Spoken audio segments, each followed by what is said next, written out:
வணக்கம், நான் சுதீஷ் ஸ்ரீனிவாசன். இது என்னுடைய லாங் ரிவ்யூ. இந்த வாரம் 2 படங்கள் ரிவ்யூ பண்ணுறேன். ஒன்று அஃப்கோர்ஸ் உங்களுக்கு தெரியும், மாரிசன் பற்றி பேசியிருந்தேன். இன்னொன்று பாண்டியராஜ் இயக்கத்தில் வெளிவந்திருக்கிற விஜய் சேதுபதி, நித்யா மேனன் நடிச்சிருக்கிற, சந்தோஷ் நாராயணன் இசையமைச்சிருக்கிற தலைவன் தலைவி.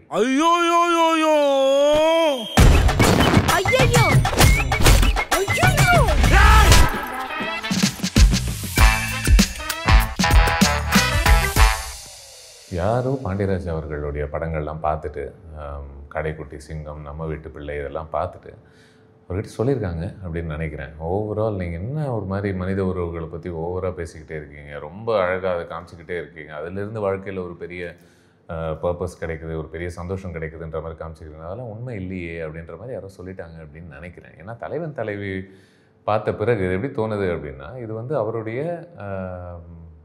ஆர்கியூமெண்ட் அகேன்ஸ்ட் ஹிஸ் ஓன் சினிமாவோ அப்படின்னு தோணுது.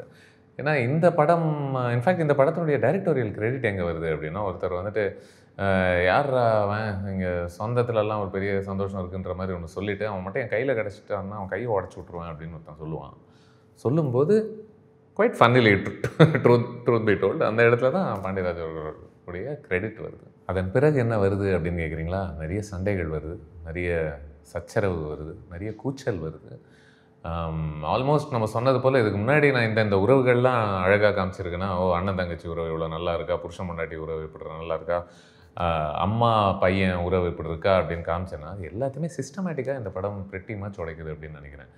ஏன்னா ஒரு அம்மா கேரக்டர் பார்த்தா பிடிக்கல, 2 அம்மா கேரக்டர் ஆக்சுவலி வெறுக்கத்தக்க வகையில் இருக்காங்க, ஒரு தங்கச்சி கேரக்டர் அந்த மாதிரி தான் இருக்காங்க, இந்த மாதிரி அடுக்கிக்கிட்டே போகலாம் அப்படின்னு நினைக்கிறேன். Of course central to this film வந்து ஒரு கணவன் மனைவிக்கான அவங்களுடைய உறவும் சரி, ஒருவேளை அந்த கணவன் மனைவி உறவில் கூட ஓரளவு கொஞ்சம் சந்தோஷம் இருக்குது, அது எப்படியாவது ஒன்று சேர்க்கணும் அப்படின்ற ஒரு முயற்சியில் இந்த படம் படும்போது கூட இல்லை. இது என்ன சொல்லுது அப்படின்னா, எவா இந்த உறவை வந்து கட்டி காப்பாற்றுறதுக்குள்ளே இந்த 2 பேர் படக்கூடிய ஒரு கஷ்டம் இருக்கே அப்படின்னு அதையும் ஒரு மாதிரி ஒரு புலம்பலாகத்தான் சொல்லுது. ரொம்ப நாள் ஆச்சு அப்படின்னு நினைக்கிறேன் ஒரு படத்தில் இத்தனை வெறுக்கக்கூடிய ஒரு கதாபாத்திரங்களை பார்த்து. விஜய் சேதுபதி அவர்கள் வந்து ஆகாச வீரன் அப்படின்ற ஒரு கதாபாத்திரம் ப்ளே பண்ணியிருக்காரு. நித்யா மேனன் வந்துட்டு பேரரசி அப்படிங்கிற ஒரு கேரக்டர். பெயர்கள்லாம் ஆக்சுவலி இந்த படத்தில் நிறைய அழகான பெயர்கள் உண்டு. பாண்டியராஜ் அவர்கள் படத்துலேயே அதை நம்ம பார்ப்போம் அப்படின்னு நினைக்கிறேன். பட் எனிவே அவங்கள தாண்டி நம்ம யோசித்தோம் அப்படின்னா, ஆகாச வீரனோட அம்மா எப்படி இருக்காங்க அப்படின்னா பிடிக்கிறதுக்கு வாய்ப்பே இல்லை, அவங்களுடைய தங்கச்சி எப்படி இருக்காங்கன்னா அவங்களுக்கு பிடிக்கிறதுக்கு வாய்ப்பே இல்லை. இவங்க ஒன்றும் சலைச்சவங்க கிடையாது, இவங்க குடும்பம் பேரரசியோட குடும்பம் எடுத்துக்கிட்டோம் அப்படின்னா அவங்க அம்மா எப்படி இருக்காங்க, அவங்க அப்பா ரொம்ப நேரமாக கோவமாக இருப்பார். பட் ஆக்சுவலி அவங்க அப்பா கிட்ட ஒரு செம்பன் ப்ளே பண்ணியிருக்காங்க அந்த கேரக்டரை. ஆக்சுவலி அவருக்குள்ளே ஒரு பெரிய ஈரம் இருக்கும், அவருக்குள்ளே ஒரு பெரிய வல்னரபிலிட்டி இருக்கும் அப்படின்னு ஹிண்ட் பண்ணிக்கிட்டே இருக்குது. பட் இந்த படம் பெருசாக அந்த ஜோன்ஸ்குள்ளெல்லாம் பெருசாக இறங்கி இந்த கதாபாத்திரங்கள் பற்றி அதான் சொன்னேன், அவங்களுடைய அழகை விட்டுருங்க, இருக்கக்கூடிய சிக்கல்கள் தான் இந்த படத்தினுடைய முக்கிய பிரயத்தனமாக இருக்குது, அதை பற்றி பேசுவது தான். இன்ஃபேக்ட் நான் சொல்லக்கூடிய இந்த பிரச்சனை நடுவில் நான் பேரரசியுடைய ஒரு அண்ணனை விட்டேனே. ஆரம்பத்துலேருந்து செம்ம கோவத்தில் முழு கடுப்பில் ஒரு மாதிரி கொலவெறியோடு தான் சுற்றிட்டு இருக்காரு கடைசி வரைக்கும். இன்ஃபேக்ட் இது மற்ற எல்லா கதாபாத்திரங்களும் எவ்வளோ கான்ஸ்டண்ட்டாக கூச்சல் போட்டுக்கிட்டே கத்திக்கிட்டே திட்டிக்கிட்டே இருக்காங்களோ, அதனால் நமக்கு என்ன தோணுது அப்படின்னா, ஆகாச வீரனும் பேரரசியும் இன்ஃபேக்ட் படத்தில் பாதி நேரம் அவங்களும் அப்படி தான் ஒருத்தர் பார்த்துட்டு கத்திக்கிட்டே தான் இருக்காங்க, திட்டிக்கிட்டே தான் இருக்காங்க.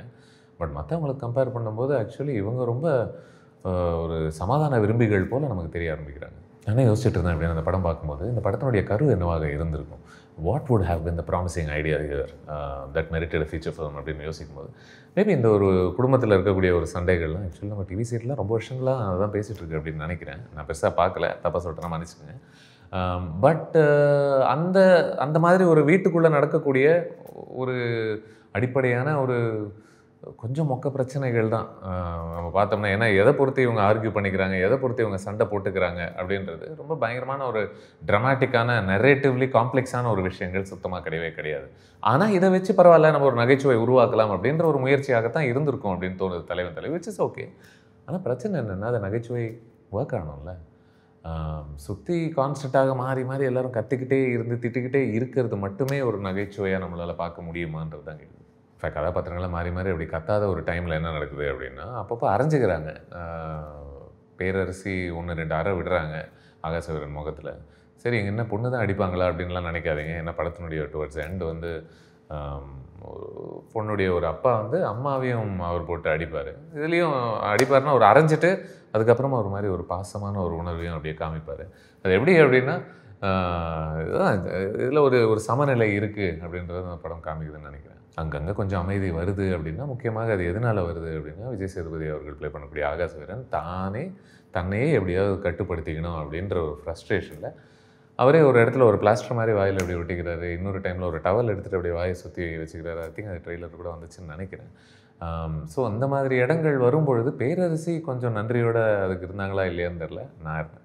தலைவன் தலைவியினுடைய என்ஜாய்மெண்ட் தான் என்ன அப்படின்ற ஒரு கேள்வி நான் கான்ஸ்டண்ட்டாக ஓடிட்டு இருந்துச்சு என் மனசுக்குள்ளே. அதை பார்த்துக்கிட்டே இருக்கும்போது ஏன்னா நகைச்சுவை ரொம்ப டிஸ்டண்ட்டாக தான் இருக்குது. ஓகே, இங்கே ஒரு சின்ன நமக்கு ஒரு சிரிப்பு வருது அப்படின்னா ரொம்ப தூரம் பிறகு மறுபடியும் இன்னொரு சிரிப்பு, அட்லீஸ்ட் எனக்கு அப்படி தான் இருந்துச்சு. ஸோ அது இல்லை அப்படின்னா வேறு என்னவாக இருக்கக்கூடும் அப்படின்னா, மேபி பேரரசியும் ஆகாச வீரனும் இவங்க 2 பேரும் ஒன்றாக சேரணும்னு நம்ம எதிர்பார்க்கணுமோ, இந்த படம் நம்மக்கிட்ட அதை எதிர்பார்க்குதோ அப்படின்னு யோசிச்சா அதுவும் நடக்க மாட்டேங்குது. ஏன்னா இவங்க 2 பேரும் இருக்கக்கூடிய ஒரு காட்சிகளில் கொஞ்சம் கூட ஒரு ஆரம்பத்தில் மேபி லெவல் 1 அப்படின்னு ஒன்று காமிக்கிறாங்க. அந்த இடத்துல ஒரு fleeting moment of peace and joy தெரியுது இந்த 2 கதாபாத்திரங்கள்கிட்ட. பட் மற்றபடி அதை தாண்டி ஒன்றும் பெருசாக தெரியல. இன்ஃபேக்ட் ஆகாசத்துடைய ஒரு கான்டாக்ட் நேமாக அரசு என்ன வச்சுருக்காங்க அப்படின்னா கிறுக்கு பைய அப்படின்ற ஒரு பேர் தான் அவங்க வச்சுருக்காங்க ஃபோன் கான்டாக்டில். அது எனக்கு ரொம்ப பிடிக்கும் அப்படின்றாரு ஆகாசம். ஸோ உங்களுக்கு பிடிக்குது, ஆனால் எங்களுக்கு மேபி அந்த வார்ம்த் ஆஃப் த ரிலேஷன்ஷிப் புரியலையோ அப்படின்ற ஒரு கேள்வி தான். இந்த படத்துக்குள்ளே ஓரளவுக்கு நம்மளால் ஒரு மனிதமை பார்க்க முடிஞ்சதுன்னு வச்சுக்கோங்களேன். அங்கங்கே லைக் ஃபார் எக்ஸாம்பிள் எனக்கு காளி வெங்கட் அவருடைய ஒரு குடும்பம் வந்து ரொம்ப இன்ட்ரெஸ்டிங்கான ஒரு ஃபேமிலியாக பட்டுச்சு. கொஞ்சம் நார்மலான ஒரு ஃபேமிலி, மேபி அதனால தான் பெரிய ஸ்க்ரீன் டைம் கிடைக்காத ஒரு ஃபேமிலி அப்படின்னு தோணுதுன்னு நினைக்கிறேன். ஏன் சொல்கிறேன் அப்படின்னா, இருந்திருந்தால் மேபி எனக்கு விஜய் சேதுபதி அவர்களுடைய ஒரு பெர்ஃபார்மன்ஸ் எனக்கு ஆக்சுவலி பிடிச்சது. ஏன்னா அதில் ஒரு பெரிய ஒரு அப்பாவித்தனத்தை கொண்டு வர முடியுது. இவ்வளோ ஒருத்தரை வந்து கரிச்சு கொட்டிக்கிட்டே திட்டிக்கிட்டே கத்திக்கிட்டே இருக்கும்போது கூட ரொம்ப வெளிப்படுத்தாத ஒரு அன்பு வந்து உங்களால் உணர முடியுது அப்படின்னா அந்த பெர்ஃபார்மன்ஸ் வழியாக தான் ஓரளவுக்கு வருது அப்படின்னு நினைக்கிறேன். If this were an efficient film கண்டிப்பாக அதை பொறுத்து நான் இன்னும் கொஞ்சம் ஆழமாக அழுத்தி பேசணும் அப்படின்னு நினச்சிருப்பேன். ஆனால் ஏன்னா ஒரு பக்கம் வந்துட்டு ஒருத்தங்க என்ன சொல்கிறாங்க அப்படின்னா மனைவினாலே தலைவலி தானே அப்படின்னு சொல்லக்கூடிய ஒரு கதாபாத்திரம் இருக்குது. இன்னொரு பக்கம் அரசி வந்துட்டு இன்னொரு பொண்ணை பார்த்துட்டு சக்களத்தி முண்டை அப்படின்ற ஒரு வார்த்தையை பயன்படுத்துகிறாங்க. ஸோ இது இப்பேற்பட்ட படமாகத்தான் இருக்குது. ஸோ இது நடுவில் நம்ம உள்ள புந்து மனிதத்தை தேட வேண்டும். சந்தோஷ் நாராயணன் அவர்களுடைய ஒரு இசையில் வெளிவந்திருக்கிற பாடல்கள் இந்த படம் ரிலீஸ் ஆகிறதுக்கு முன்னாடியே ஓரளவுக்கு ஒரு வெற்றியை சந்திச்சிருக்கு அப்படின்னு நினைக்கிறேன். நிறைய ரீல்ஸ் எல்லாம் பார்த்தேன். எனக்கு அவருடைய இசை பிடிச்சிருந்தது இந்த ஃபிலிமில். ஏன்னா இந்த படத்தில் வரக்கூடிய அந்த சூழலையும் அந்த செட்டிங்கையும் ஓரளவுக்கு மேன்மைப்படுத்துது அப்படின்னு நினைக்கிறேன் அவருடைய இசை. ஆனால் பிரச்சனை என்ன அப்படின்னா அந்த கதை அதை செய்யுதா அப்படின்றது தான் கேள்வி. ஏன்னா நமக்கு இந்த மாதிரி ஒரு படத்தில் நமக்கு ஒரு அடிப்படை எமோஷன் என்னவாக இருக்கணும், ஆகாச வீரனும் அரசியும் 2 பேரும் கண்டிப்பாக ஒன்று சேரணும்னு நம்ம விரும்பணும்ல. ஆனால் எனக்கு நேர்மாறான ஒரு ஆசை தான் இருந்துச்சு. அப்போ நீங்கள் தயவுசெய்து பிரிஞ்சே இருங்க. ஏன்னா நீங்கள் ஒவ்வொரு வாட்டியும் ஒன்று சேர்ந்துட்டிங்கன்னா தாங்க முடியாத ஒரு கூச்சலும் சத்தமும் சண்டையும் தான் இங்கே வந்துக்கிட்டு இருக்குது அப்படின்னு. இருக்கிறதுலே ஒரு பெரிய சந்தோஷம் எனக்கு தலைவன் தலைவி பார்த்ததில் ஒன்று கிடச்சது அப்படின்னு நினைக்கிறேன். என்ன அப்படின்னா ஃபுட் ஷார்ட்ஸ் நிறைய விதவிதமான இவங்க சமையல் எப்படி பண்ணுறாரு ஆகாசம் அந்த ரெஸ்டாரண்ட்டில் அதெல்லாம் பார்க்கும்போது நல்லா பசி எடுத்துச்சுன்னு நினைக்கிறேன். ஏன்னா அந்த பரோட்டா விதவிதமான பரோட்டாக்கள் சால்னா அது இதுன்னு வச்சு அடிக்கிறாங்கன்னு வச்சுக்கோங்களேன் விதவிதமான ஃபுட்டெல்லாம். பட் ஒரு படம் 2.5 மணி நேரத்துக்கு நம்ம பார்த்துட்டு ஒரு கல்யாண பிரச்சனையை பேசக்கூடிய ஒரு படம், பல உறவுகள் நிறைஞ்ச ஒரு படம், இதை பார்த்த பிறகு உங்களுக்கு லாஸ்ட்டாக என்ன ஞாபகம் இருக்குது அப்படின்னா எனக்கு பரோட்டாவும் சால்னாவும் ஞாபகம் இருக்குது அப்படின்னு சொல்கிறது கண்டிப்பாக ஒரு பாசிட்டிவான ஒரு விஷயம் இல்லைல்ல. நான் ஆரம்பத்தில் சொன்னது போல் மேபி இந்த படத்தினுடைய ஒரு குறிக்கோள் வந்து மனித உறவுகள், அதுவும் குடும்ப உறவுகள் எவ்வளோ மட்டமான உறவுகள், ஐயோ அதுலேருந்து வரக்கூடிய ஒரு தலைவலி ஒன்று இருக்கே அப்படின்னு சொல்லுவது தான் இந்த படத்தினுடைய ஒரு குறிக்கோளாக இருந்தால் அந்த குறிக்கோளில் கண்டிப்பாக வெற்றி அடைஞ்சிருக்கு. ஏன்னா இந்த படம் பார்த்த பிறகு எனக்கு ரொம்ப நேரம் மனிதர்களை சந்திக்காமல் இருக்குது பெட்டராக இருக்கும் அப்படின்ற ஒரு மனநிலையில் தான் நான் ஓரளவுக்கு வெளியே வந்தேன் அப்படின்னு நினைக்கிறேன். பட் நீங்கள் சொல்லுங்கள், நீங்கள் தலைவன் தலைவி பார்த்தீங்களா, உங்களுக்கு ஒர்க் ஆச்சா? Because I really do want to know. ஏன்னா இதில் இருக்கக்கூடிய பல நடிகர்கள் நான் ரொம்ப ரசிக்கக்கூடிய ஒரு நடிகர்கள், அதனால் இது ஒர்க் ஆகணும் அப்படின்ற ஒரு ஆசையோடு தான் நானும் போய் பார்த்தேன். உங்களுக்கு ஒர்க் ஆச்சுன்னா எதெல்லாம் ஒர்க் ஆச்சு, நான் எதாவது மிஸ் பண்ணுறேன்னா அதையும் தாராளமாக சொல்லுங்கள். இன்னொரு லாங் ரிவ்யூவுக்கு உங்களை சந்திக்கும் வரை நன்றி, வணக்கம்.